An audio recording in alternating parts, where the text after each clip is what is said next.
The origin of this project was a conservation innovation grant from the Natural Resources Conservation Service. They awarded it to the Michigan DNR, and for a number of reasons they chose to sub-grant out to our agency. We are a soil and water conservation district, which is well, it's a local unit of state government. It's kind of neither fish nor fowl. And we started thinking about how to improve grassland nesting habitat, and we ended up with flushing bars. So why do we need to do this? Well, a lot of it has to do with the changes in grasslands over time. This is Michigan at settlement. You can see most of the grasslands are concentrated in southern Michigan, a little bit up as you go north, and just a tiny pinch up in the UP up here.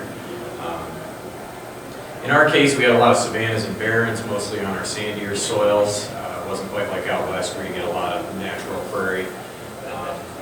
But it changes more to this after settlement. Of course, in Michigan, we basically mowed down every pine tree we could find to help rebuild Chicago after the fire. And then a lot of these areas were then settled, homesteaded for family farms. And of course, at that time, we had a lot of horses. And so we're growing a lot of hay to feed the horses so we could then do the rest of the farming. So the grasslands actually end up well distributed all over the state, as you can see. And this is kind of the peak of grassland birds in Michigan, and we see similar things all over the country where, as settlement took place, we had a lot of hay fields developed, a lot more small grains at that time, so instead of the row crops we grow today, so that's really why we had that kind of golden age of pheasants up until the 40s. Fast forwarding to today, the original prairies are basically gone, but we have seen a fairly substantial restoration effort go on over time. We've seen a lot of new prairie, if you will, developed, and we still have a fair number of hay fields and small farms making grassland hay. This is kind of what we look for in a natural grassland. This is what you'd see on a lighter, sandier soil or more out west. We call this short grass prairie. Lots of room between the plants, lots of exposed soil, and this is where some of those smaller grassland or game species that we're familiar with, like the bobwhite, really do very well in this, more in these kind of semi-arid areas. More to the east, we typically see more tall grass prairie in our more productive soils, much denser, much higher productivity landscapes, a lot of diversity, and we had a different suite of birds in here, but a lot of times this is some of the kind of habitat we're looking for our pheasants and a lot of our game animals. Wet prairie and wetlands are also very important habitats for these grassland birds and for our game birds as well. And especially when we start talking about upland nesting ducks, obviously they'd like to have some of that water around. Crop fields, for better or worse, really mimic these natural grasslands very effectively. A lot of times, especially hay fields, may be the biggest areas that look like good grassland habitat to our animals that don't have the trees around. Trees are kind of the enemy of grassland birds. That's the trees and the shrubby corridors. That's where your predators move up and down. And that's some of the issues we have with these crop fields. I really don't think you can beat pasture for grassland bird habitat, including your pheasants. Not only do you have a real diversity of different sizes, different stages of growth and development, especially on managed intensive grazing, where we're moving these cattle around in paddocks or sub-pastures. Continuously grazed pasture, not quite as good, but we certainly do see a lot of grassland birds in them as well, but we have a lot less diversity. One of the other things to consider with a pasture is because you've got these manure pies around, you got a lot of bugs, tons of bugs, and that makes a tremendous difference. So these are very productive environments for our grassland birds. So really anytime we can encourage pasture, that's a good thing for our grassland birds. What do pheasants like? You're going to hear this at Pheasant Fest throughout the day, of course. We love to see that warm season grass for nesting cover, especially winter cover. It tends to stand a little better than our cool season grasses. However, the cool season grass and the legumes are nice, especially early in the spring. They're going to green up first, provide that early feed cover for our birds. However, there are a couple of things we like to see: very little disturbance, and this is where we get in trouble in our hay fields because obviously we're going in there and disturbing them. 20 to 30 acre blocks are kind of the ideal sizes, or at least the minimum ideal size, and better if we could have relatively square fields so the predators aren't getting out into the middle of that. Most of your predators like to move through cover, so we've got narrow strips with a lot of cover where the predators can move up and down. That can be a real problem for corridor. And diversity is important. If we can have a highly diverse environment, that's much better than, you know, a little field where it's just overgrown outgrown grass. These are some of the birds we're concerned about, and you know, I get a little pushback sometimes on whether all of these are grassland birds, but certainly these are all birds which we utilize a grassland situation at some point in time. These birds really prefer the very short grass. Slide advance there. Medium situation, we get into some of our real iconic grassland birds. Of course, the eastern and western meadowlarks, they look very similar. Very recognizable to most people. The bobolink is also one that most people will recognize, and very, very visible, very distinctive song. Start to get into some of our game species as well. The teal are upland nesting birds, grassland nesting birds. Mourning doves, you know, they're sometimes nesting grasslands, sometimes in more of that edge habitat. And when you say a medium grass, are you talking about height? Yeah, the height of the grass. Basically, you know, it's the real short grass, those first birds I showed you, they really like a very short, very mowed down environment. Well, think of killdeer. Half the time they're nesting in the driveway, for goodness sakes. Oh, okay. Yeah. You know, some of these other birds, they prefer a little more cover as they go along. And, you know, some of these birds are our predators too. The short-eared owl, the northern harrier, they really can do a number on your on the birds, but they have their role, obviously. Yep. Some of these other birds, the red-winged blackbird is more nesting along those marshes and the cattails. Your bobwhites will also, you know, utilize more of that edgy habitat as well. And there's several ducks that believe in this one. I almost want to skip over that. Come on now. There you go. A couple of the ducks that really utilize those grassy habitats, and you know, think of the prairie cockle regions out west. You certainly see a lot of ducks breeding in those areas. And some of our other real iconic game species, obviously the pheasant. That's what we're all about here today at Pheasant Fest. Wild turkey also will nest in these fields as well, and white-tailed deer. We see a lot of them utilizing that early cover as well. The grassland birds, of all the birds, you know, really in the entire United States, except for the ones in Hawaii that have been taking a whooping because of some of the problems out there, these have really taken a pounding the last 30 years, and we'll talk about that as we go through about why we've seen these heavy declines. A lot of it's habitat fragmentation. Obviously, if we're taking a small family farm, carving it up into 5 and 10 acre blocks and, you know, growing houses on it, that'll pretty much ruin that habitat. A lot of these grassland birds are looking for 40, even up to 100 acres. The upland sandpiper is a good example of that. They really like a big block of habitat. And, you know, there's just some general rules you ought to think about. Bigger is better, pretty much across the board. None of these birds are excited about nesting in real small fields, even though they'll do it, and are more adaptable ones will certainly do it. Squares instead of strips. If you've got to have some brushy stuff, a little irregular, you know, breaks in those corridors really help keep the predators out. A lot of those predators like to move through reasonably heavy cover, helps them kind of move in and out of these fields undetected. Predation is a serious issue for a lot of these birds. A lot of times we see a lot of blame, especially on our smaller birds, for the brown-headed cowbirds. Now, those brown-headed cowbirds were around with mastodons, so I tend to not give too much credence to that. You know, they do some damage, but I think less than maybe some people blame them for. But raccoons, cats, coyotes, all of these it can be a real problem. Now, there's some thoughts that the coyote actually, because they control some of these smaller sized predators, the coyote's kind of a neutral player in that, because they're more interested in some other things, bigger meals, if you will. So maybe your coyotes are not our problem. It's more these smaller predators. I hate to step onto a farm and see 40, 50 barn cats kicking around. You know, that's just asking for a lot of damage, because they really do a number, and especially if we're feeding those animals, keeping them in good shape. Yeah. You know, they can really do a number on all of our different critters.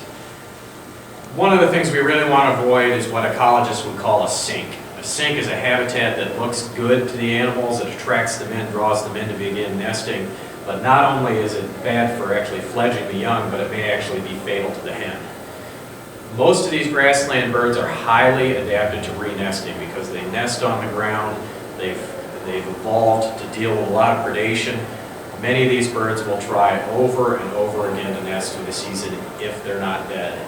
We take them through a hay mower and they're dead, obviously they're not going to re-nest. And that's one of the reasons we really kind of hit upon these flushing bars as a good option for preserving grassland birds. I'm going to start talking about farmers now, and I'm going to paint with a relatively broad brush, and this is kind of my disclaimer up front. There's a lot of different attitudes out there among the farming community. Some of these guys, you know, they don't really care about wildlife. Some of these guys, you know, they just live to hunt. They're very receptive to all of this. So as I talk about farmers, you know, there's a lot of different varieties, and you know, a lot of them kind of cross pretty regularly. And I'll tell you what, when you give this talk to the Audubon Society, they love this slide. It's a good one. It's kind of funny. So what's happened on the farm in the last 30, 40 years that's changed this habitat to be more negative for our grassland birds? Hay production is way, way down, and there's a number of reasons for this. A big one, especially in the dairy industry, is the high corn silage ration. We've gone from building a ration around hay to building a ration around corn silage. And a cornfield is really pretty lousy habitat for a lot of these animals. We've also seen a lot of farms getting away from pasture and going more confinement systems. When we get to the end of the talk, we'll kind of go over why, you know, there is a counter trend to that, and if we could do something as agencies, as you know, NGOs like Pheasants Forever to promote more pasture, I think there's some good data to support that as we go along. We're also cutting hay more often. We've gone from 2 cut systems to 3 cut systems to even 4 and 5 cuts per year. That means we're cutting earlier, and we're also cutting with much faster equipment. We've gone from a reciprocating sickle bar to a rotary disc mower. They move 2 to 3 times as fast as you know, Grandpa's mower did. So that has made a big difference, and obviously if they're moving faster, they're that much more likely to kill animals. And you know, a lot of these young birds simply cannot move fast enough, especially through heavy cover, to get out of the way.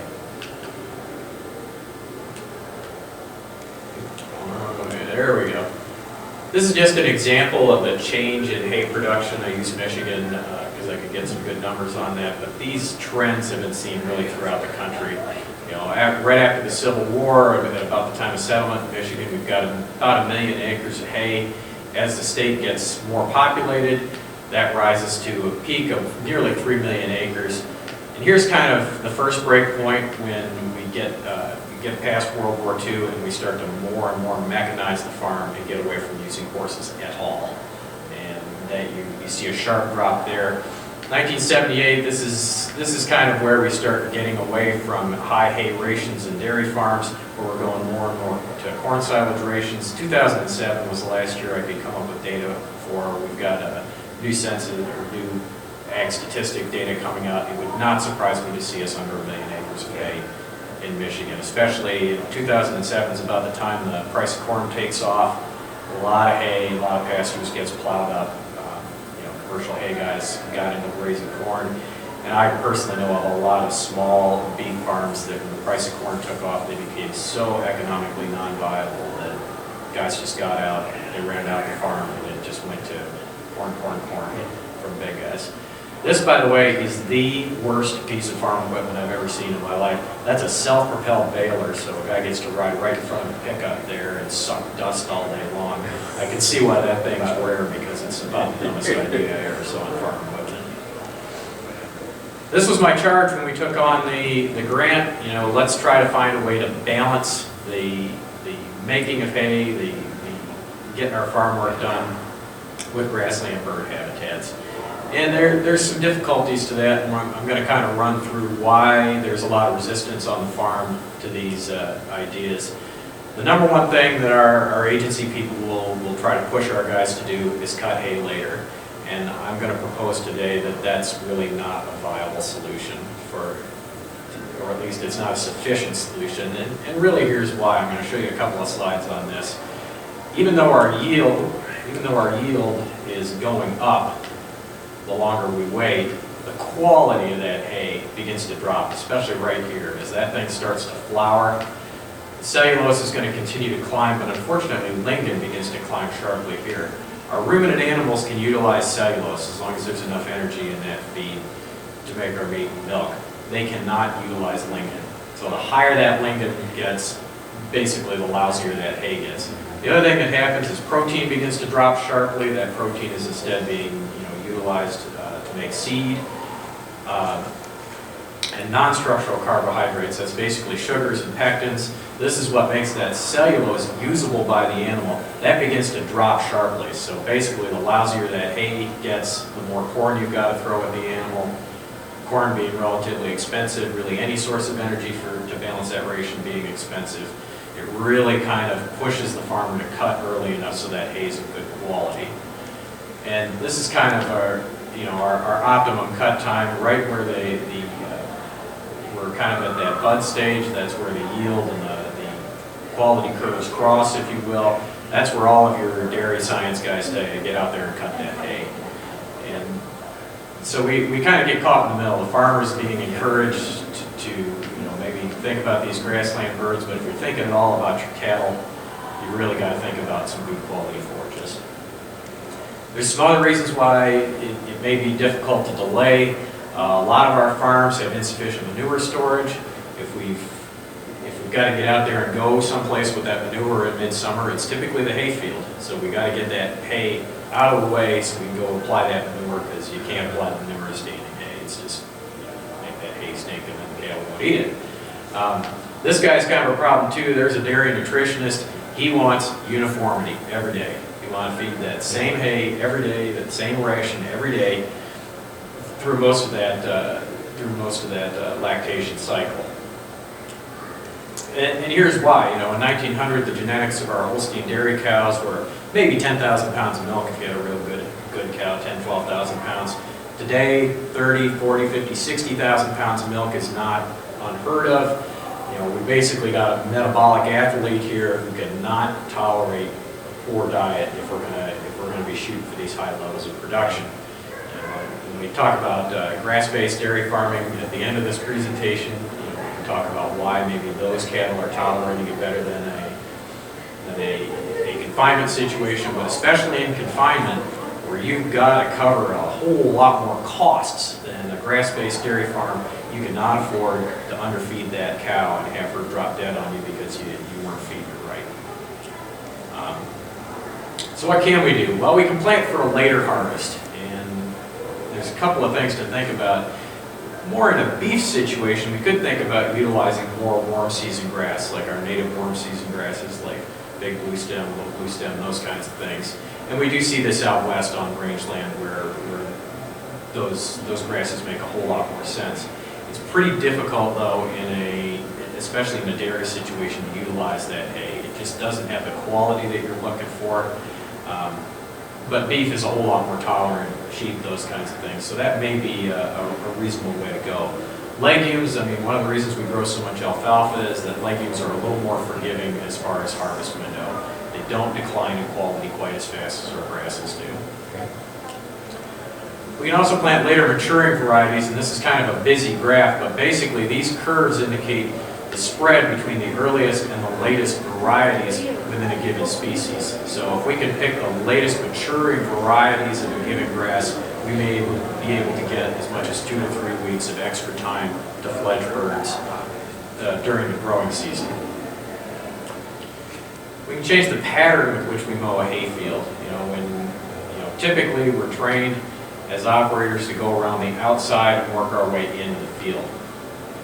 A lot of these birds and animals will flee from the mower into adjacent cover, and when you get to that last pass through the field, that can really be hard on whoever's left, because they're hanging to that cover. They're adapted to hiding in the cover from predators. They think of that mower as a great big predator, so they may hang on until it's too late, and that last pass can be pretty hard on them. If instead we get in there, we mow from the outside in, or we mow across the field to safety and pivot back and forth that way, or even mow from the inside out, spiraling around that can at least drive the animals out of the field, especially if you've got some kind of cover from them. So if you're talking to my farm, what do you think his answer would be, is saying if he does the outside in, why would he not want to move to something like this? I don't think there's a good objection to this one, honestly. I mean, it might be a little tricky, especially, you know, picking right where to start on that first pass. I think this is the hardest one, especially with a lot of our guys are going to front-mounted mowers of different kinds, where, you know, you can basically run down here, pivot sharp, you know, you hammer on the steering brake and just pivot right around. You know, those are pretty easy to run to mow this way. Right. You know, a guy running a hydro swing or a traditional trail mower, this is a little trickier, but it's not that hard. Yeah. And we did have some guys try this as part of our project, and they, you know, I think it's just a matter of getting used to it. Yep. You know, the other thing a guy can do is mow in stages. You know, maybe run around here and mow for a couple of days, bail that off, and then you can come in here and, you know, mow up and down like that, and then you've got a place to turn. Right. Where you don't have to, you don't have to make quite as many judgment calls and all that good stuff. So this is a pretty easy thing for folks to adapt. You don't have to add any equipment. You just got to change your mindset. Yeah. So that's certainly something I encourage, you know, people to promote. Eliminating mowing at night is very helpful as well. A lot of birds get very sticky. I mean, they're pretty sticky to begin with, but at night, you know, they're kind of out of it. And so they really have a tough time moving. It's much easier to kill these animals at night. The other thing is you get better hay. Basically, the moment that sun goes down, the plant is pumping those sugars down into the roots. There's not as many sugars in the leaves, so within about an hour of the sun going down, the quality of that hay has really started to drop significantly. So there are some advantages in simply pointing out that mowing at night, you know, is more damaging and it's lousier quality hay. Might be enough for some people. You get out west and now, I guess they don't mow at night as much, but they do sometimes bale at night just to keep more leaves on the plants if the humidity's low. But the baling is probably a lot less harmful than the mowing itself. This is kind of where we'll start talking about flushing bars. Certainly slowing down your mowing, especially during the breeding season, is helpful, and especially if you're mowing with a disc mower and, you know, you can really mow very rapidly with that. It may be worthwhile to just encourage your farmers to slow down if they've got the time. Obviously easier on a smaller farm than a bigger one. The bigger guys, you know, they got to put the hammer down and go, and I certainly understand why. But a flushing bar is really quite simple. All we got to do is drag some chains in front of the mower. You know, this one's just a piece of wood, a little chain here. I mean, that must have taken at least an hour to build. You know, maybe 2 hours if you were pounding down a six-pack where you were doing it. So, you know, as we start looking at some of these different designs, you don't necessarily have to have something super complicated. Yeah. You know, a pretty simple design can work, especially if you don't have a lot of obstacles to go around. Here's a little more complicated version, it's got a little breakaway on it in case you collide with something in the field, but again, nothing too complicated there. Most farmers are competent enough fabricators that they can build something like this right on their own farm. It's not a new idea either. This is a Works Project Administration poster from the 30s. That's a flushing bar hung on a horse collar for mowing with a horse. And as I researched this, I found accounts of flushing bars basically going back to the advent of mechanical mowers. So it's been a problem for a while. And what I find interesting is, they even had to use a flushing bar when they had horses mowing. Yeah. I mean, that's about as close to simulating a giant predator moving through the weeds as you could get. And still, these grassland birds don't want to move. Yep. There's something about that chain tickling the grass that gets them up and moving. Yeah. This may or may not be a commercial flushing bar. I don't know. This is a picture I found online. Maybe it's homemade, maybe it's not. As far as I can tell, there has never been a commercial flushing bar manufactured. It seems to have been something that people just build on the farm. And that's something we certainly worked on when this project was active, trying to get some of the OEMs interested in doing some of this, but so far we haven't had a lot of luck with that. I did find this, however. This is from Ducks Unlimited Canada. little more complicated design, but it's got some design features I liked, so this ended up being the basis of the flushing bars that I ended up building for my project. This is a folding joint, so you can fold the bar in half and then stand it up so you can run down the road with it without having it hanging off the side. Mounted to the front of the tractor.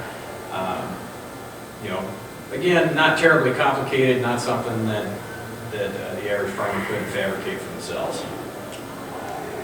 I decided to update it a little bit. The one thing I didn't like about the design is if you ever clocked anything running through that field, there's a tremendous amount of leverage on that bar, and I guarantee you'd have a broken piece of junk hanging off that front of that tractor. And there's one thing I know about farmers, that broken equipment when they're trying to get their work done does not make them happy.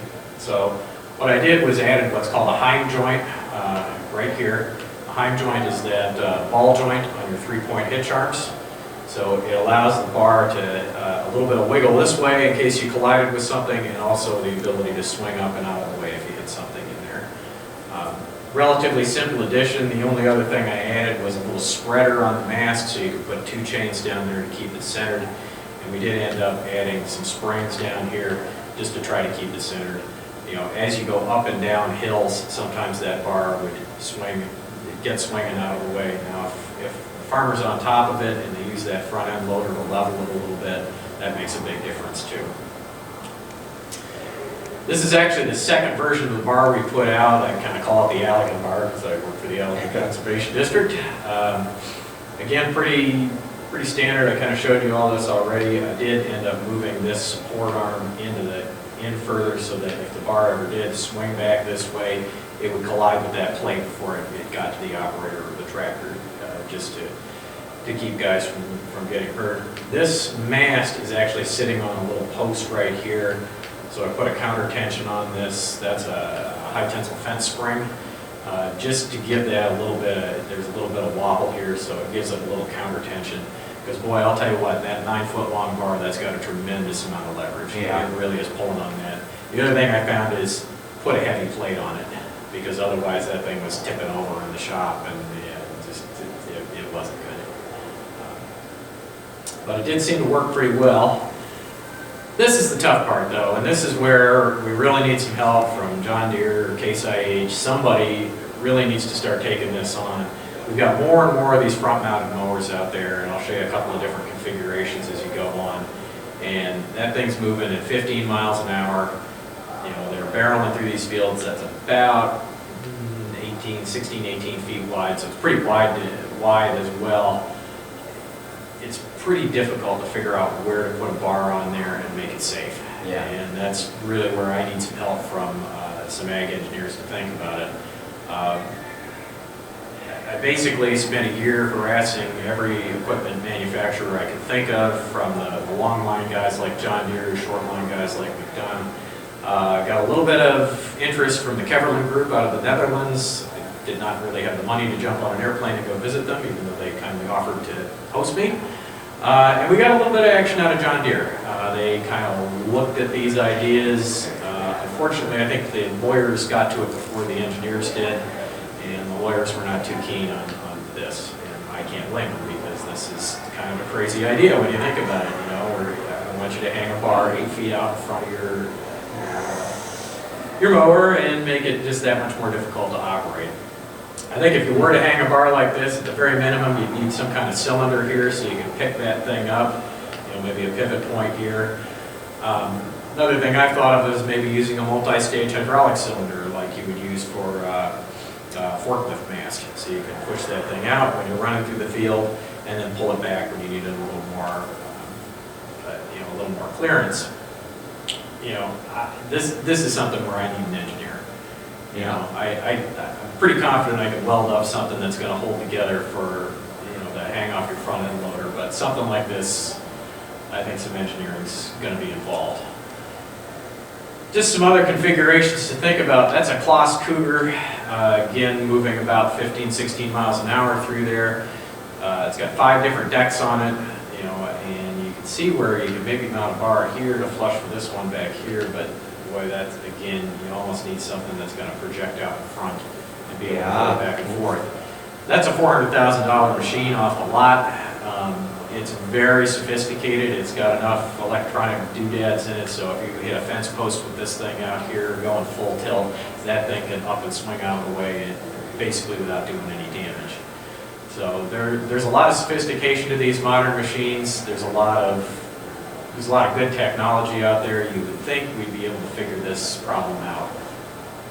This is what they call a butterfly configuration, 2 decks to the back, 1 to the front. Again, you could see how you could maybe mount some bars up here to flush with these back ones, but that front deck is tough. Yep. That front deck is tough. And again, the speeds they're moving at, that's pretty hard too. Unfortunately, the video doesn't work for this. I'd encourage people to go to our YouTube channel and check some of this stuff out. This is Paul Grant talking about the flushing bar. Paul and his brother were running a disc mower, so they were running at a pretty good clip.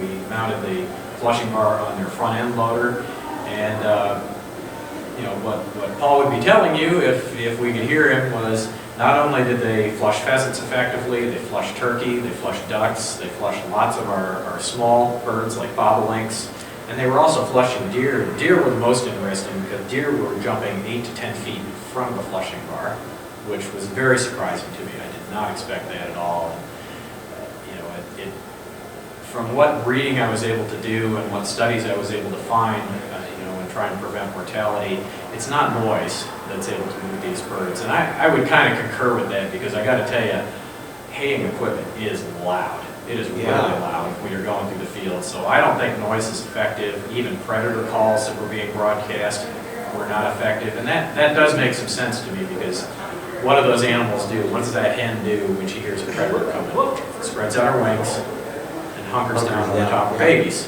You know, she's trying to protect them. She's trying to use her natural coloration to hide them. Well, there's no hiding from that hay mower. So, but the bar was able to get them up, get them moving. There's something about the touch of those chains coming through that gets those birds up and moving. The operator does, however, occasionally have to hammer on the clutch.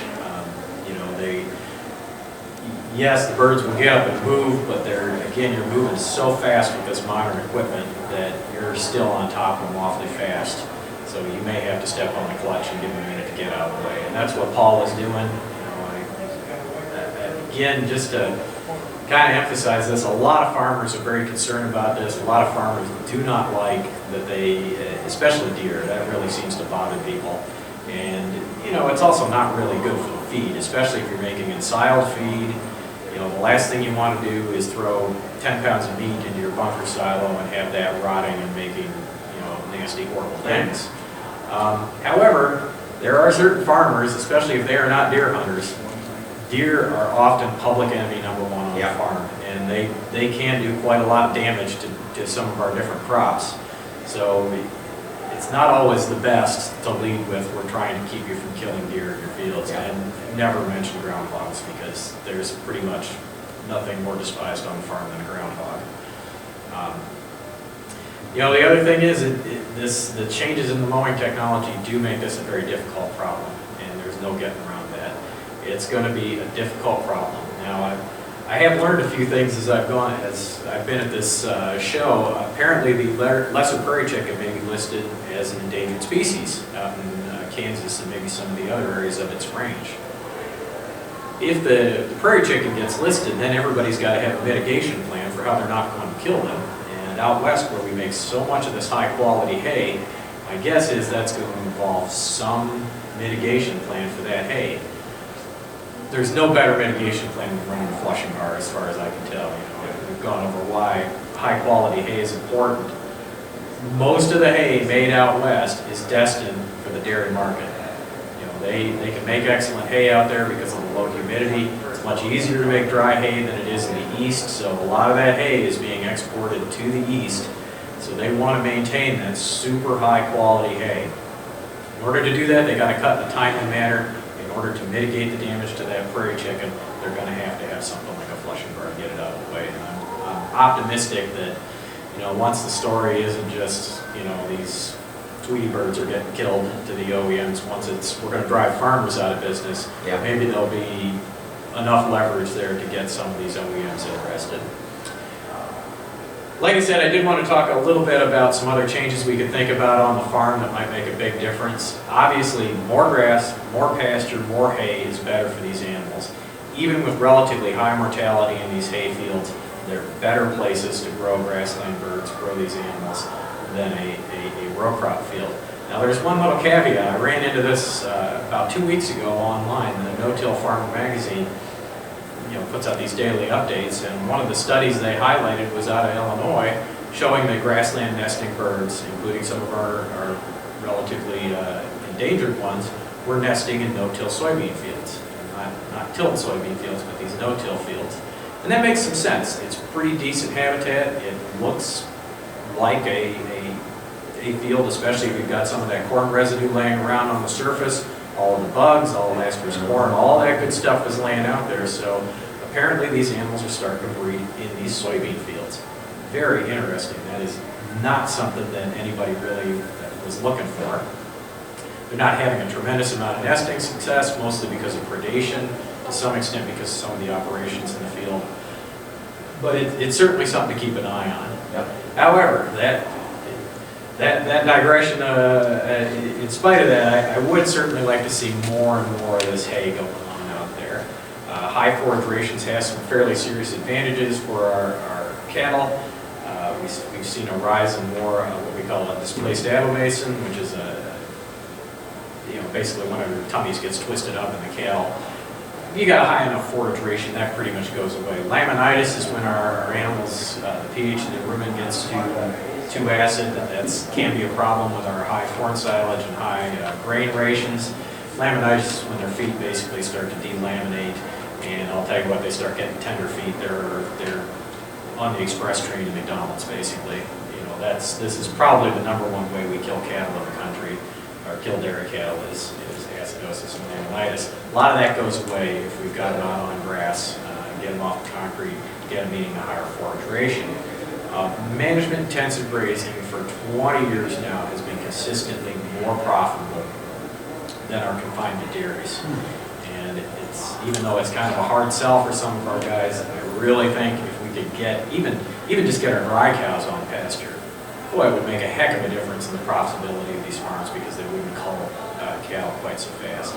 Our average dairy cattle are making 2.5, sometimes 3 lactations, and that's it, 3 and done. That's not real profitable. You've got basically the first lactation, you're basically just paying for raising her. So if we could keep these cattle alive longer, there might be some attraction to some of our farmers.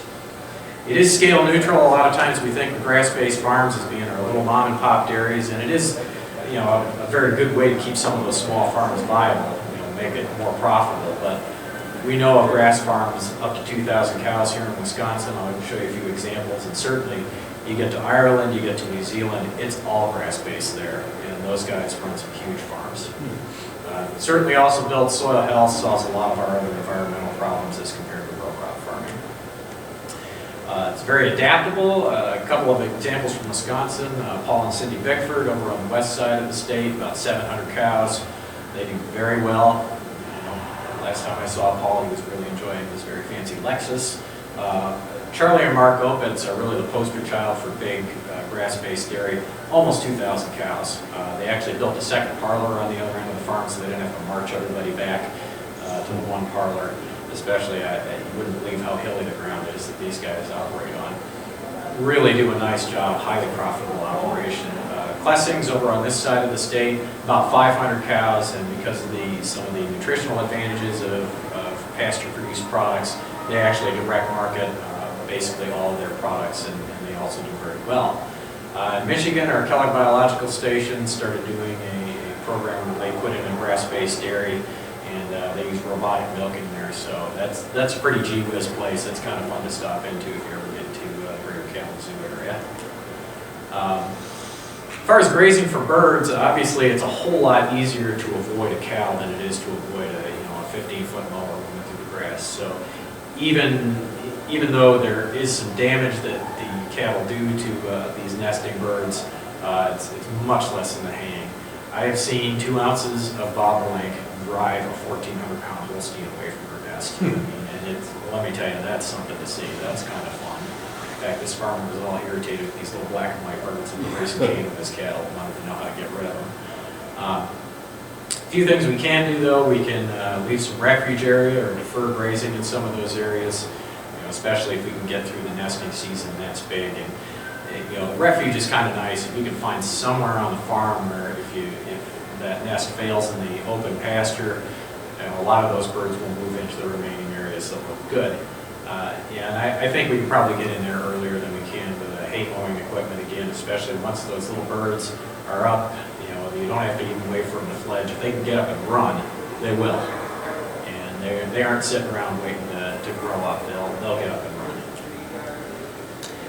Where to defer grazing, obviously anytime we can kind of get in more in the middle of the farm where we're not near these little spots where there might be predators, that's a big plus. So if we can find areas to defer on those kind of, where there might be better habitat, that's good.